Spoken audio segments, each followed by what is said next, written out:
Bom, pessoal, vamos nos aventurar sobre o atendimento inicial ao paciente politraumatizado. Vamos lá, super difícil. A primeira coisa, é interessante a gente saber qual é a tríade letal, ok? Temperatura baixa, hipotermia, acidose metabólica e coagulopatia. Então, hipotermia, acidose metabólica e coagulopatia é a tríade letal. Beleza? Bom, vamos dar sequência. Lembre-se que o atendimento pré-hospitalar, ele agora adicionou o X antes do ABCDE. Ok? Então tem o X e esse X está relacionado a você estabilizar hemorragias externas que pode favorecer essa descompensação. Então lembre-se que agora tem o X antes e que está relacionado a hemorragias externas, você produzir aí um taponamento, uma compressão, uma hemostasia dessa hemorragia. Beleza. Quais são os exames iniciais da atenção primária? O que a gente precisa solicitar?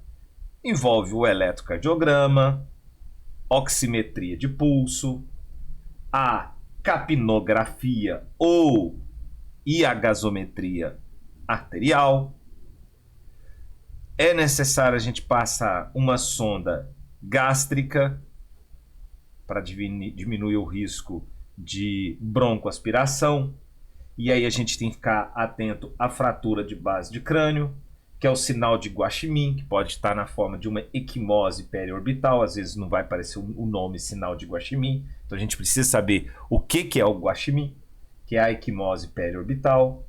Pode ter presença da equimose retroauricular, que é o sinal de Butler. Nós podemos ter também saída do líquido cefalorraquídeo pelo nariz, rinolicorreia, ou pelo ouvido, otolicorreia. Pode estar presente aí o sinal do duplo halo. Depois vocês pesquisam aí e entendem um pouquinho o que é o sinal do duplo halo. Nós temos que passar também uma sonda urinária. E aí existem as contraindicações se tem lesão da uretra. Quais são os achados aí? Sangue no meato uretral ou, no caso, uma equimose perineal, uma equimose do períneo aí. Nós precisamos solicitar um raio-x de tórax? Se necessário, AP e pelve. A pelve também AP, claro. Então, tanto o tórax AP e a pelve AP. Não se realiza na atenção primária raio-x de coluna cervical, ok? Não faz raio-x de coluna cervical na atenção primária. E o raio-x para gestante? Nessa hora aqui, pessoal, gestante também está indicado. Considerar o FAST, que foi a questão da prova de 2020, então provavelmente não vai para a nossa prova. Tem o FAST estendido. E o lavado peritoneal diagnóstico, se necessário. Beleza. Quais são lesões de risco imediato para a vida dessa pessoa? Nós temos aí as situações que demandam uma atenção mais rápida.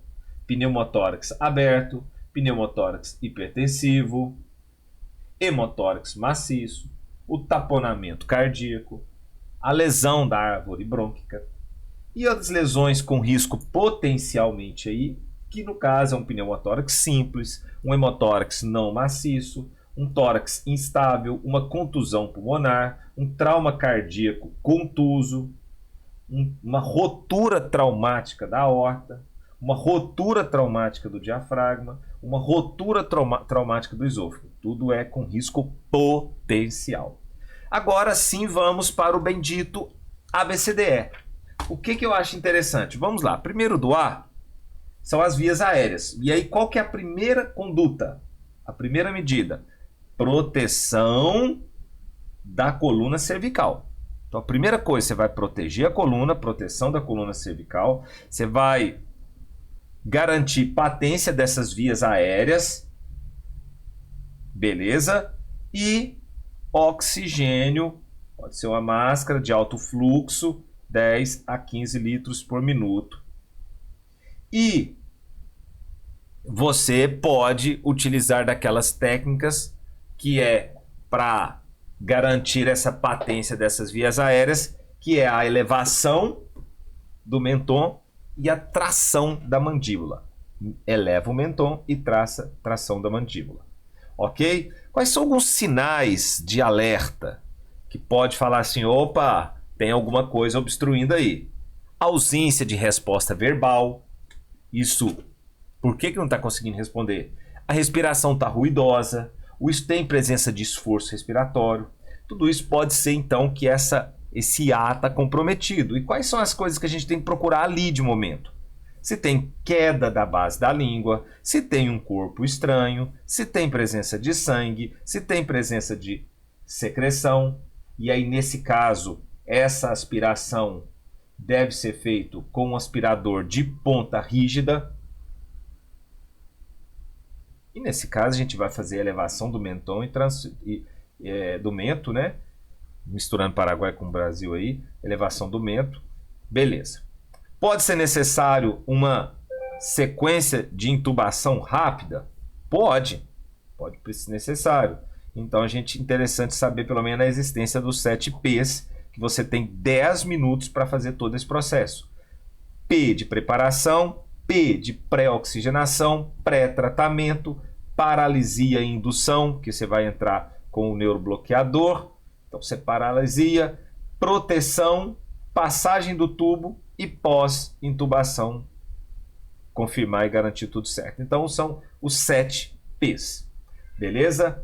Sobre via aérea definitiva. Deixa eu pegar outra folha aqui. Já está aqui. Sobre via aérea definitiva, pessoal. Quando está indicado a gente intubar via aérea definitiva? Bom, Glasgow menor que 8. Primeiro, se esse paciente está em apneia. Se esse paciente tem risco de aspiração. Aqui fala, no material que a gente desmontou, que incapacidade de manter uma saturação pelo menos, né, menor de 90, ou seja, então, se não consegue manter 89. Ou se ele não consegue manter 89, pelo menos indica-se a intubação. Ou se ele está com uma pressão de oxigênio menor do que 60, ou seja, 59 na gasometria, isso já é um problema. Ok? Se tem sangramento profundo da via aérea, se tem lesão cervical em expansão. Quando a gente não deve intubar, só pegadinha de prova. Se tem fratura mandibular bilateral, ou fratura da mandíbula, às vezes não necessariamente tem que intubar. Agora, se você tem uma lesão extensa, uma fratura maior, aí a gente considera que sim. O enfisema subcutâneo, não vamos intubar por causa disso. Tem um ferimento por faca no pescoço e esse inchaço está leve. Não precisa intubar. Beleza. Agora, para finalizar essa questão toda aí, quais são os tipos de via aérea cirúrgica que a gente tem? Bom, primeiro a gente tem a intubação, né? A intubação do tipo não cirúrgico e cirúrgico. Os não cirúrgicos nós temos o orotraqueal e o nasotraqueal. O mais utilizado é o oro. O naso, fica atento em fratura de base de crânio. E as cirúrgicas, nós temos a crico e a tráqueo. Cricotireoidostomia e a traqueostomia. No caso, a cricotireoidostomia, qual que seria? Porque ela é o método de escolha no trauma. Quando ela é indicada? Quando tem fratura de laringe e se tem menos de 12 anos. Nesses casos, fratura de laringe ou tem menos de 12 anos, nesse caso eu vou para a traqueostomia. Então a traqueostomia ela é menos indicada, mas ela tem essas situações aí. Então, ou seja, Ela é o método de exceção e vai ser indicada quando a cricotireoidostomia não pode ser realizada. Beleza? Então aqui, quais são as indicações sobre quando fazer optar pela via aérea cirúrgica? Bom, se você tem um trauma maxilofacial protuso, você vai considerar entubar via cirúrgica, não dá para passar um tubo. Se tem uma hemorragia profusa, se tem um edema de glote, se tem uma distorção da anatomia da laringe, tudo isso aí está contraindicado, a gente tem que ir para a via aérea cirúrgica. Agora, ainda tem aqueles fatores que podem predisponer, vai ser uma intubação difícil. Se tem lesão da coluna cervical, ok? Se tem lesão da coluna cervical, se tem osteoartrite grave em coluna cervical, se tem um trauma da mandíbula e maxilofacial significativo, obeso, uma lampate, né, alto aí que vai favorecendo uma via aérea difícil, beleza. Então a crico, que é a via cirúrgica mais utilizada, a crico, ela deve ser feita então, né? Você vai fazer uma incisão com bisturi e vai passar um tubo de 5 a 7 milímetros aí. Beleza.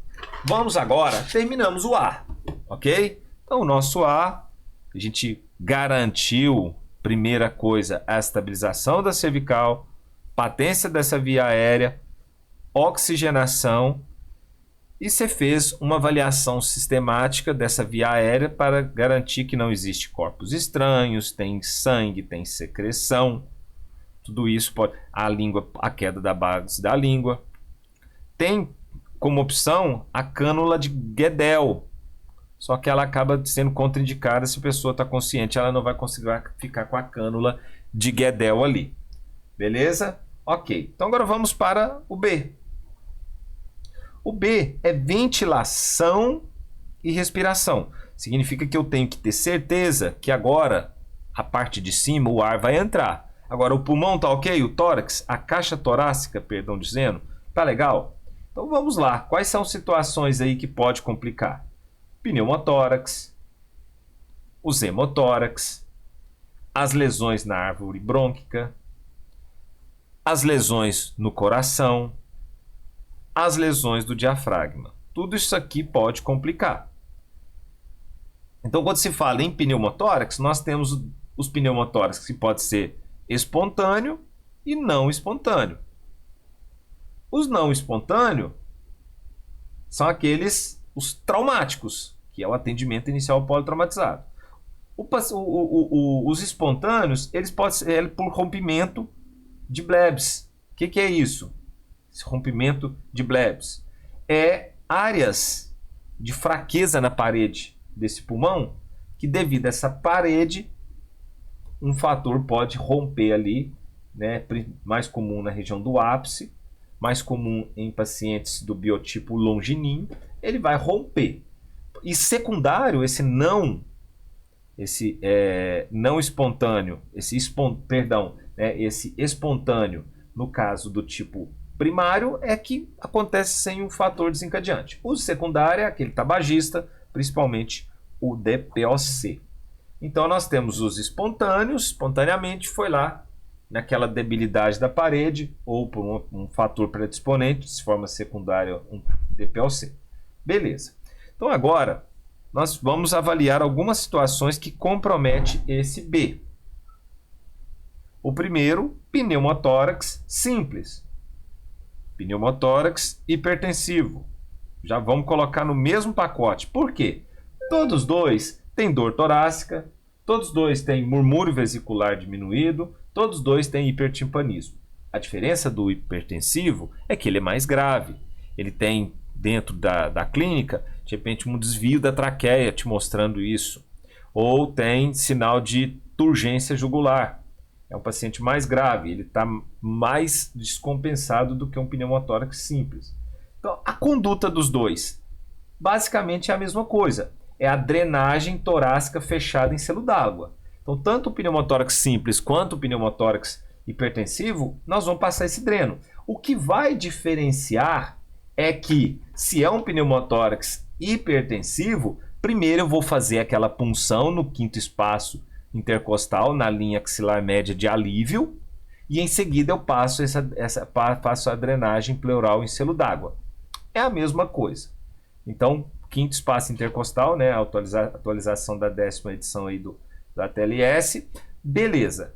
Pode ser considerado uma conduta expectante no pneumotórax simples? Pode, ok. Pode ser que seja uma conduta expectante. Quando no pneumotórax simples tem uma lesão tão pequena, menos de 1/3, ou seja, de média de 2 a 3 centímetros de pneumotórax ali. Então pode ser conduta expectante, mas vamos deixar isso por lá. Deixa mais para quem é experiente nesse segmento. Bom, o pneumotórax hipertensivo a gente já falou. Ele também tem essa mesma clínica, o que vai aumentar é a turgência, o desvio do mediastino, ok? Beleza, a conduta é a punção, então nós temos que fazer a punção no quinto espaço intercostal. Podemos solicitar um raio-x para confirmar, para olhar isso tudo? Pode, você vai ver aí, né, que faça um raio-x em pé. Você pode apresentar os sinais de velamento aí. Na ausculta, murmúrio vesicular diminuído e maciez à percussão. Ok, o pneumotórax aberto é aquela pessoa que vai ter clínica quando se tem uma lesão superior a 2/3 do diâmetro da traqueia. Traqueia, lesão na árvore brônquica, você vai ter competição aqui para gerar a pressão negativa para o ar entrar para dentro dos pulmões. Lembrando que a inspiração, o ar só entra para dentro dos nossos pulmões porque você gera uma pressão negativa, por isso que o ar entra. E ele sai de forma passiva. Então, por isso que a musculatura favorece a entrada e de forma passivamente esse oxigênio sai. Por isso que o paciente com DPOC, ele tem retenção de ar, de oxigênio, já de CO2, na verdade, né? Dentro do pulmão. Ele não dá conta de forma passivamente esse CO2 não sai. Por quê? Porque a elasticidade desse pulmão está comprometida. Misturei DPOC aí, né? Vamos lá. Então, o pneumotórax aberto, o que a gente tem que saber? Que é o curativo de 3 pontas, ok? O tratamento definitivo é uma reconstrução dessa parede. O hemotórax, nós temos o hemotórax maciço. E aí o hemotórax, por que eu sei que o hemotórax é um hemotórax maciço?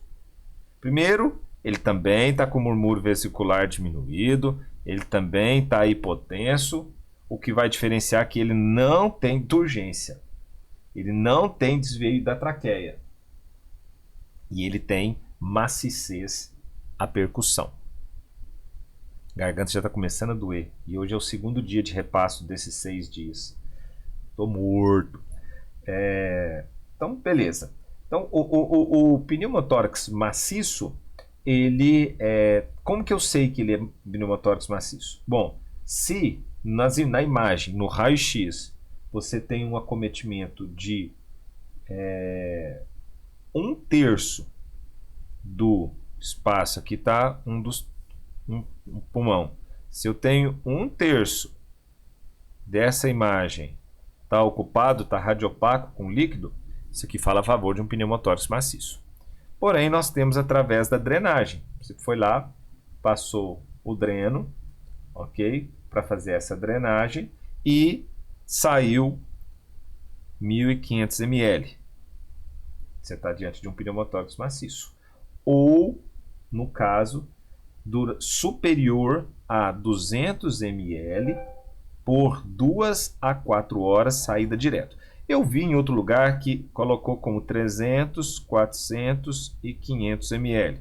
500 na primeira hora, 400 na segunda e terceiro e 300 na terceira. Se você pegar aqui, dá 500, 900, 1.200. É como se nas primeiras 3 horas saísse 1.200 ml.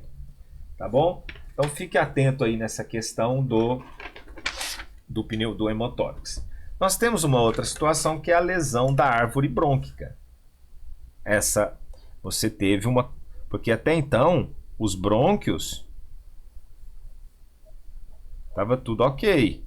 Agora você tem uma lesão em algum lugar aqui desses brônquios. E aí o que vai ter como característica? O que vai falar a favor? Esse paciente vai estar com hemoptise, está com pneumotórax. Opa, um pneumotórax aqui. Só que ele tem sinais de enfisema subcutâneo, ele tem hemoptise. E aí a hora que você passou o dreno achando que era um pneumotórax hipertensivo, começou a ter borbulhamento. Por quê? Porque o ar está entrando e está saindo lá pelo dreno, então está tendo borbulhamento. Isso aí, estamos diante de uma lesão da árvore brônquica. O diagnóstico é a broncoscopia e, recentemente, tem se falado da tomografia computadorizada, essa multislice, que é menos invasiva, mas provavelmente não tem em todos os lugares aí. E esse paciente, lógico, vai ter que ser submetido a uma cirurgia. Bom, nós temos também, está aqui o nosso pericárdio, nosso coraçãozinho, aumento de líquido entre as capas do coração aí do pericárdio. Então você vai ter um taponamento cardíaco. E dentro desse taponamento cardíaco nós temos clínica, a tríade de Beck. Qual que é a tríade de Beck? Hipofonese de bulhas. Quando eu vou escutar, vai escutar baixinho, porque tem líquido aqui dentro, então tem hipofonese de bulhas. Tem êxtase jugular, então a jugular está comprometida, porque o retorno venoso pela veia cava está comprometido, então êxtase jugular. E nós temos o achado do pulso paradoxal. O que é o pulso paradoxal? É que você vai ter como característica um aumento da pressão sistêmica. A pressão sistêmica vai ter um aumento aí de 10 milímetros de mercúrio durante uma inspiração espontânea. Ok? Então, durante uma inspiração, quando ele inspira, que aumenta, o pulmão cresce e tem líquido aqui comprometendo, então você acaba aumentando a pressão arterial sistêmica em 10 milímetros de mercúrio. Diagnóstico. Como faz diagnóstico, gente? FAST. Dentro do FAST tem um momento que você avalia líquido no saco do pericárdio. O diagnóstico de certeza é o ecocardiograma. Ecocardiograma, mas não tem no serviço de emergência com facilidade.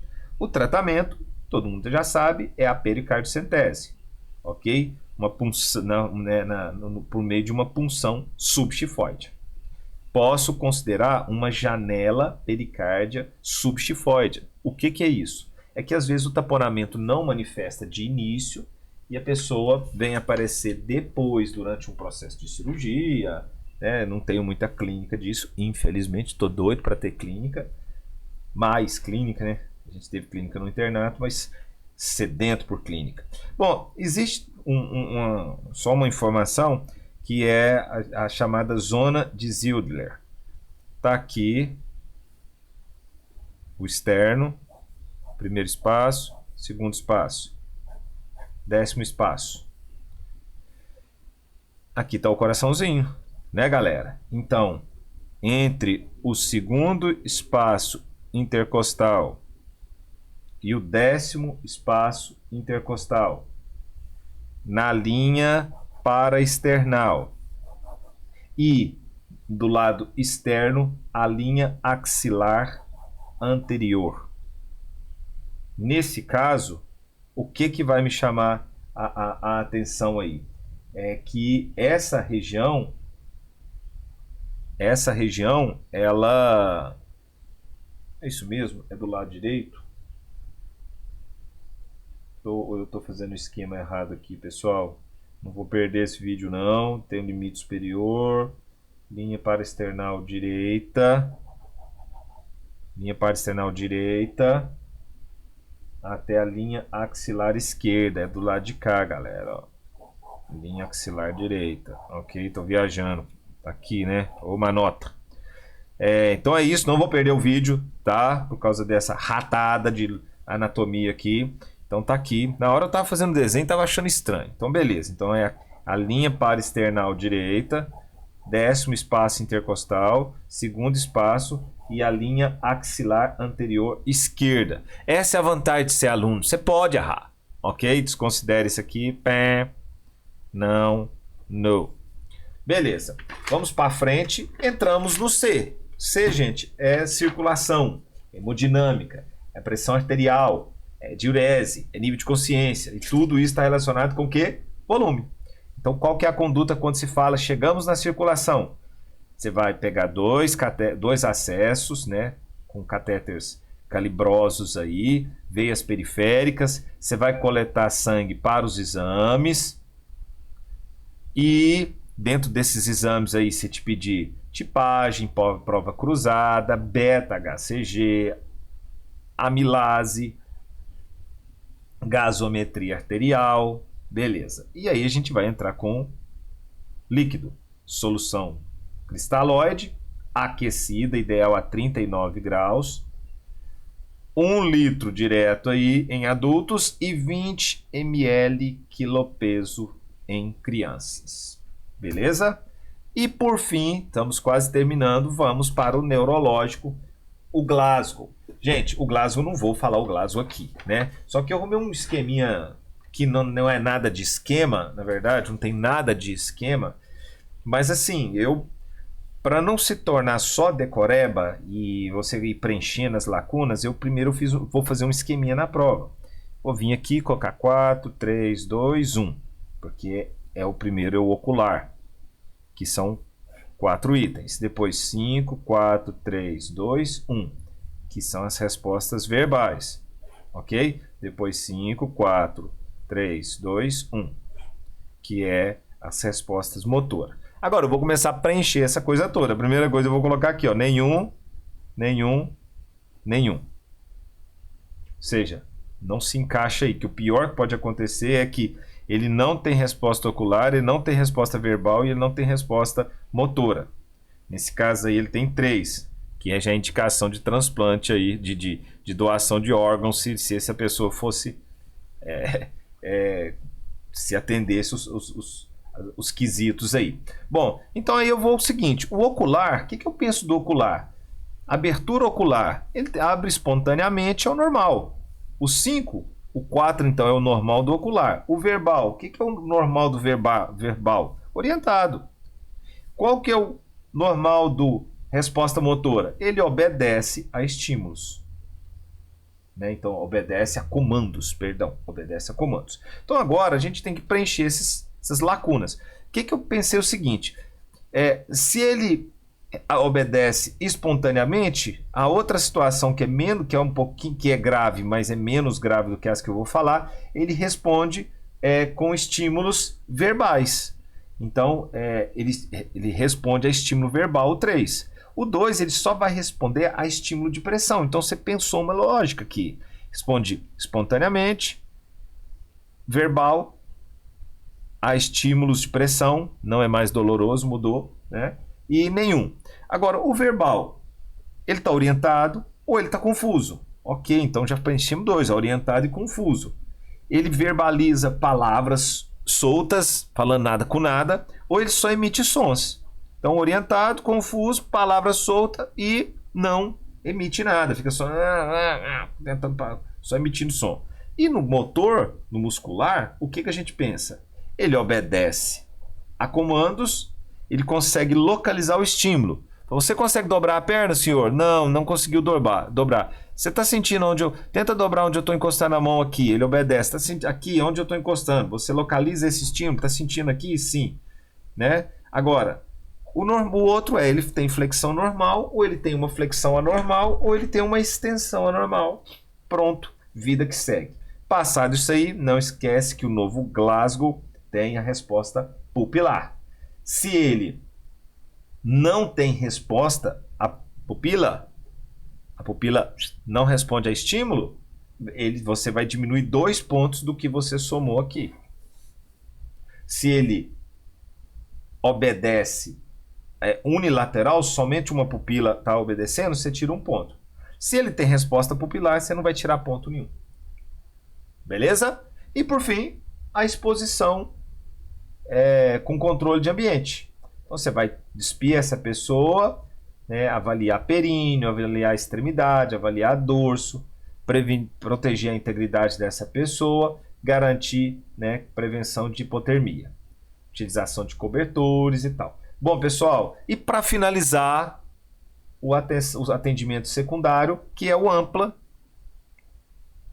É um mnemônico para você pensar o que você vai fazer agora no secundário passado isso.